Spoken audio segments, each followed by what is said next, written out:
علی بھائی، اگلا سوال ہے اور یہ آج کا آخری سوال ہے۔ میں نے ایک سنی گھرانے میں آنکھ کھولی اور مجھے اپنے علماء کرام سے بچپن سے ہی یہ بات سننے کو ملی کہ ہمارے اہل تشیع بھائی قرآن حکیم کے کل 40 پاروں کو مانتے ہیں، اور ان کا یہ بھی ماننا ہے کہ 10 پارے بکری کھا گئی ہے، نعوذ باللہ۔ نعوذ باللہ من اور ذالک۔ اسی گستاخانہ عقیدہ کی نحوست کی وجہ سے آج تک ان میں کبھی بھی کوئی حافظ قرآن پیدا نہیں ہو سکا۔ کیا ہمارے سنی علماء کرام کے یہ دونوں دعوے درست ہیں؟ وضاحت فرمائیں۔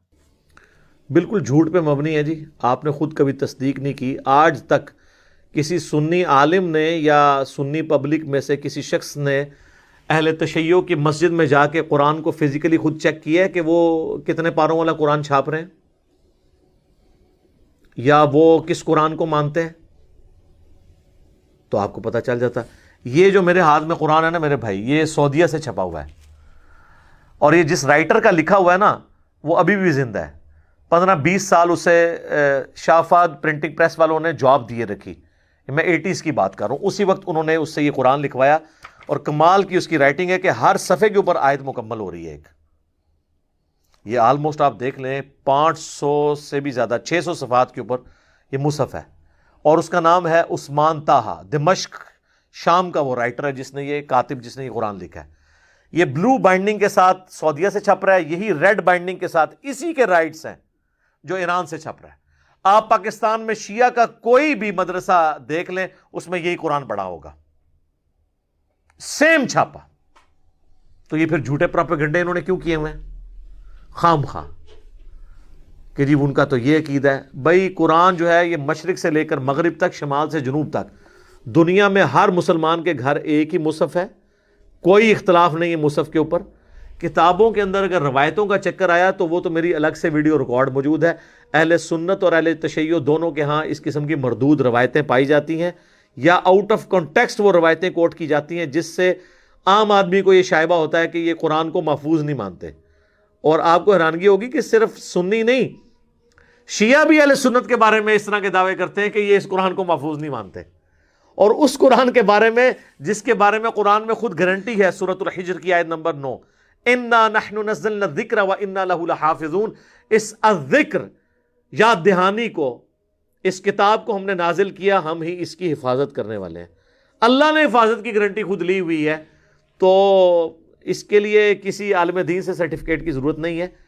جھوٹے پروپیگنڈے ہوتے ہیں، اور وہ یہ جو پہلے مجھ سے پھکی والا جواب لے لیں، یہ کہتے ہیں جی شیعہ چونکہ گستاخ صحابہ ہے نا، اس لیے آپ کو ان میں کوئی حافظ نہیں ملے گا۔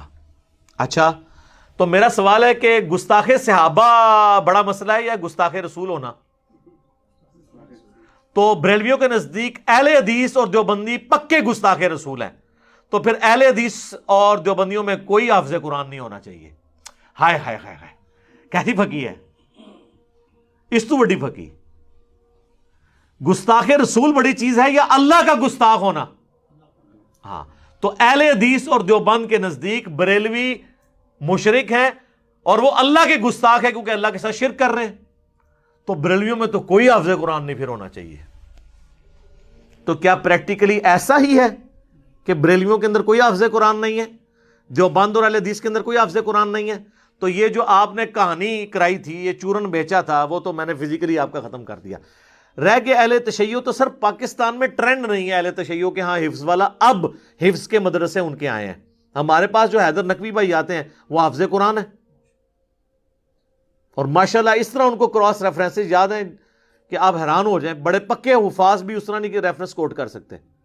ایران میں ہزاروں حفاظ ہیں، پاکستان میں بھی اب کئی ایک حفظ کے مدرسے شروع ہیں، اور اہل تشیع کے ہاں جو سب سے ایک سمجھ لیں کم درجے کا فرقہ جسے اثنا عشری شیعہ جو ہیں وہ گمراہ سمجھتے ہیں، وہ ہیں اسماعیلیہ، اور ان کی بھی برانچ ہے بوہریہ۔ اسماعیلی بوہری جو ہے نا، انڈیا میں ہزاروں حفاظ ہیں ان کے اندر، ایک ایک خاندان میں سارے گھر والے حافظ ہیں۔ ترجمہ ویسے کسی کو نہیں آتا، وہ مجھ سے رابطہ کرتے ہیں نا۔ ایک بھائی ریورٹ ہوئے، کویت میں رہتے تھے، تو وہ کہتے ہیں میں نے آپ کی ویڈیوز دیکھ کے قرآن ترجمے سے پڑھا تو مجھے پتا چلا کہ میرا یعنی عقیدہ قرآن کے مطابق نہیں ہے، لیکن وہ کہتے ہیں ہمارے خاندان میں چھوٹے بچے حافظ ہیں، حفظ کرنے کے اوپر جو ہے نا وہ پورے کا پورا زور ہے۔ عقیدوں پہ نہیں. لہٰذا یہ جو آپ اتنے عرصے سے کہانیاں کروا رہے تھے, بڑے بڑے انہوں نے مناظروں کی نا سٹوریاں بنائی ہوئی ہیں کہ ایک بار شیعہ ایک سنی کو گھیر گھار کے شیعہ ڈکلیئر کر کے مناظرے میں لے آئے, اور وہ حافظ تھا, کیونکہ شیعہ کے پاس تو حافظ ہی کو نہیں ہوتا, اور وہ آ کے وہاں پہ بھول گیا. ایڈی ایڈی کہانیاں بنائی ہیں نے. سر کئی سالوں سے جو قرات کے مقابلے ہیں نا وہ ایران کے قاری جیت رہے ہیں. سر سارے بزرگوں کی ہر چیز ہی کہانی نکلی, آواز اڑنا بھی کہانی نکلی, اور جو زمین دیا چیزیں سن وہ بھی غلط, اڑنے والی بھی غلط. اور یہ بکری والا انہوں نے جو پٹی پڑھا دی کہ جی وہ بکری کھا گئی تھی, بکری والی حدیث تو سنن ابن ماجہ میں ہے 1944. آپ حدیث سنن ابن ماجہ انٹرنیشنل نمبر کے مطابق کھول لیں اسلام 360 میں, کہ وہ سیدہ عائشہ کہتی ہیں کہ نبی علیہ السلام کی وفات تک میرے پاس وہ اوراق موجود تھے جس میں قرآن کی یہ آیات لکھی ہوئی تھی کہ جس کا تعلق بڑی عمر کی رضاعت کے ساتھ تھا, اور یہ ہے کہ وہ ایک یا دو دفعہ دودھ پینے سے حرمت ثابت نہیں ہوتی, رضاعت کا رشتہ. اور ہم وہ پڑھتے تھے, اور حتیٰ کہ حضور کی وفات ہو گئی اور وہ میرے تکیے کے نیچے وہ رکھا ہوا تھا, اچانک ایک دن بکری آئی تو وہ اس کو کھا گئی, کیونکہ اس وقت وہ پتوں کے اوپر اور اس چمڑے کے اوپر لکھا جاتا تھا. تو یہ تو سر سنن ابن ماجہ سنیوں کی کتاب میں ہے کہ بکری کھا گئی. اور بکری کھانے سے کیا ہوا, قرآن سے آیات ختم ہوگی. ویسے یہ آیات جو ہے نا یہ تو منسوخ ہیں, یہ تو ویسے ہی آپ کو قرآن میں نہیں ملنے لگی. اور اس طرح کی احادیث کے اوپر تعویل کرتے ہیں اہل سنت. یہ تو صحیح مسلم میں بھی ہے کہ سیدہ عائشہ کہتی ہیں کہ پہلے اللہ کی کتاب میں یہ حکم نازل ہوا, پھر یہ حکم نازل ہوا کہ 5 دفعہ کم از کم اگر کوئی دودھ بچہ پی لے تو حرمت ثابت ہوتی ہے. تو اللہ کی کتاب میں تو کہیں موجود نہیں ہے. تو وہ اہل سنت کہتے ہیں یہاں کتاب سے مراد شریعت ہے, اور کتاب میں پڑھتے تھے رجم کی آیات, وہ سنن ابن ماجہ کی 1944 حدیث میں جو ہے وہ کہتے ہیں قرآن میں پڑھنے سے مراد ہے قرآن کی تشریح میں پڑھتے تھے. دیکھا اپنے کس طرح تعویل کر دینے. ٹھیک ہے ہم مان لیتے ہیں تعویل کو. تو سر شیعہ کے لیے پھر یہی والی تعویل آپ قبول کیا کریں. وہ بھی اگر صحیح بخاری سے آپ کو وما خلق الذکر والانثى وخلق الذکر والانثى ابن مسعود کی روایت میں اختلاف بتاتے ہیں, تو آپ کہتے ہیں قرآن 7 قرات میں نازل ہوا ہے, تو وہاں پہ بھی اختلاف. بہرحال اس وقت جو مصحف ہمارے ہاتھ میں نا اس کے اوپر اجماع ہے. ٹھیک ہے, جو مشرق سے لے کے مغرب تک, شمال سے لے کر جنوب تک یہی مصحف ہے. لہذا یہ بکری کھانے والی روایت تو آندہ آپ نے بیان نہیں کرنی ہے. اور دوسرا, پارے تو نبی الاسلام کے زمانے میں ہے ہی نہیں تھے, کہاں سے کھا جانے تھے. نبی الاسلام کے زمانے میں تو صورتیں تھیں, یا صحابہ کے زمانے میں منزلیں ہوئیں تاکہ 7 منزلیں ایک ہفتے میں کوئی قرآن مکمل کر لے. بعد میں جب تھوڑی سستی آئی تو پھر اس کو 30 پاروں میں ڈیوائڈ کیا گیا کہ اگر کسی نے مہینے میں قرآن مکمل کرنا ہے تو روز کا 1 پارہ پڑھ لے. یہ تو بنو امیہ کے دور کے اندر پہاڑوں ان کی پاروں کی ڈویژن ہوئی ہے. اس لیے آپ دیکھیں سعودیہ میں آپ کو کئی قرآن ملیں گے جو پاروں کی تفریق کے بغیر پرنٹ ہوئے ہیں, وہ اس تفریق کو مانتے ہی نہیں ہیں. تو لہٰذا یہ بکری کھا گئی تھی بالکل جھوٹ ہے, اور یہ بھی جھوٹ ہے کہ حافظ نہیں ہوتا. ورنہ تو میں نے بہت بڑی بات کر دی ہے کہ اگر صحابہ کے گستاخ میں کوئی حافظ نہیں ہے تو رسول اللہ کے گستاخ یعنی دیوبندی اور اہل حدیث بقول بریلویوں کے, ان میں بھی کوئی حافظ نہیں ہونا چاہیے. تو امام کعبہ تو ہر دفعہ مصلی سناتا ہے, جس کے پیچھے آپ کہتے ہیں نماز نہیں ہوتی ہے, اس کو حفظ کیسے ہو گیا ہوا ہے؟ سر میرا تو یہ دعویٰ ہے کہ کافر بھی قرآن کو حفظ کرے نا, اس کو بھی حفظ ہو جائے گا. سر گرو نانک کو 14 پارے یاد تھے, یہ تو مسلمان فخریہ بتاتے ہیں. یہ تو نالج کی بات ہے, کوئی بھی حاصل کر لے. اور بقول دیوبند اور اہل حدیث کے بریلوی جو ہیں اللہ کے گستاخ ہیں, شرک کرتے ہیں. تو بریلویوں میں تو اتنے حافظ ہیں, صرف الیاس قادری صاحب نے جتنے حافظ نکال دیے ہیں, آندہ تو 50 سال آپ حافظ نہ پیدا کریں, اتنے حافظ انہوں نے مدنی منوں کی شکل میں مدرسۃ المدینہ سے نکال دیے ہوئے ہیں. تو حفظ کرنے سے کیا ہو جاتا ہے؟ تو شیعہ کے ہاں بھی میرے بھائی ہزاروں حفاظ موجود ہیں, آپ جائیں ان سے, وہ آپ کو بتائیں گے کہ جناب یہ حافظ ہیں, آپ ان سے ملیں. پھر آپ نے کوئی نیا بہانہ گھڑنا ہے. حفظ چاہے ادھر کسی نے کیا ہو چاہے ادھر کیا ہو, جب تک اس کے مطابق نہیں اپنے آپ کو کرتا نا کوئی فائدہ نہیں ہے. میرا ایک یوٹیوب پہ کلپ بھی ہے, افسوس ایسے حفاظ کے اوپر. جن حافظوں کے آپ کو فضائل بتائے جاتے ہیں وہ حافظ اور ہیں جو قرآن کے حلال کو حلال اور حرام کو حرام جانے, ان حفاظ کے لیے فضیلت ہے. خالی حفظ کرنے سے کچھ بھی نہیں ملنا جب تک آپ اس کے اوپر عمل نہیں کریں گے. لہذا یہ بالکل کہانی تھی کہ جی شیعہ کا قرآن الگ ہے, سنیوں کا الگ ہے. اور شیعہ جو ہے وہ 40 پارے مانتے ہیں اور سنی 30 پارے مانتے ہیں.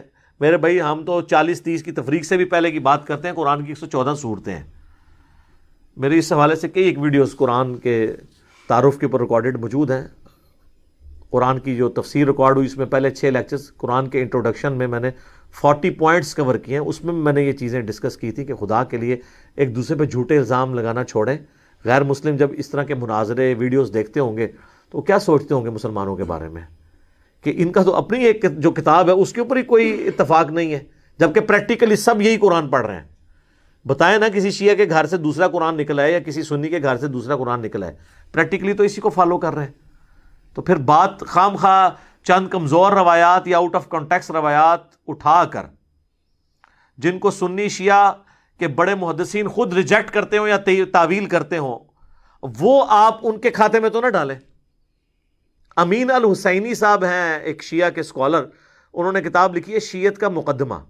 اس میں شیعہ کے اوپر جو الزامات ہیں ان کے جواب دیے. انہوں نے کہ یہ تو آپ کی پبلک نے آپ کو پڑھایا ہوا ہے، ایسا تو نہیں ہے. تو یہ پبلک نے خالی شیعہ کے بارے میں نہیں پڑھایا ہوا. بریلوی نہیں کہتے کہ اہل حدیث گستاخ رسول ہیں اور خارجی ہیں، تو اہل حدیث مان لیں گے ان کے کہنے پہ، اور اہل حدیث کے کہنے کے اوپر بریلوی اپنے آپ کو مشرک مان لیں گے. تو سب ایک دوسرے کو کہہ رہے ہیں، اسے کیا فرق پڑتا ہے؟ پریکٹیکلی بات کریں اور علمی اختلاف کریں، تکفیر کسی کی نہ کریں. ٹھیک ہوگا جی. اللہ تعالیٰ سے دعا ہے جو حق بات میں نے کہی اللہ تعالیٰ ہمارے دلوں میں راسخ فرمائے. اگر جذبات میں میرے منہ سے کوئی غلط بات نکل گئی تو اللہ تعالیٰ ہمارے دلوں ہی سے محو کر دے، ہمیں معاف بھی فرما دے، ہمیں کتاب و سنت کی تعلیمات پر عمل کر کے دوسرے بھائیوں تک پہنچانے کی توفیق عطا فرمائے. سبحانک اللہم و بحمدک اشہد ان لا الہ الا انت استغفرک و اتوب الیک وما علینا الا البلاغ المبین. جزاکم اللہ خیرا.